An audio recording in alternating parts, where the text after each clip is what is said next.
Lights, Camera, Run. Takbo para sa pelikulang Pilipino. Ang proyekto na pinamunuan ni Alden Richards sa paligid ng Mall of Asia kamakailan na dinaluhan ng maraming celebrities.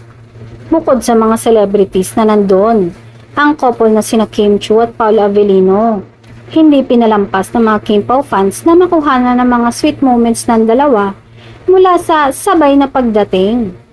At ang umagaw ng eksena ay ang lalaki na sumunod at nagtangka na lumapit kay Kim habang tumatakbo ito na may hawak na kamera para kuhanan ng aktres.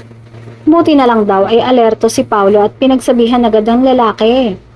Sabi ng aktor ay hindi umano ito kasama sa security. Sabay hinawakan si Kim at inilipat malapit sa kanya upang maprotektahan ito. Marami ang nag-alala pero mas marami din ang kinilig dahil kitang-kita umano daw nila kung paano protektahan ni Paolo pagkasama nito si Kimi. Kaloka nga dahil sana daw sa mga ganong event ay matutong gumalang ang mga netizens o fan lalo na kung hindi komportable na kuhanan sila ng picture. After naman daw kasi ng event ay nagbibigay naman ng oras sa mga celebrities na umattend upang makapagpa-picture sa kanila.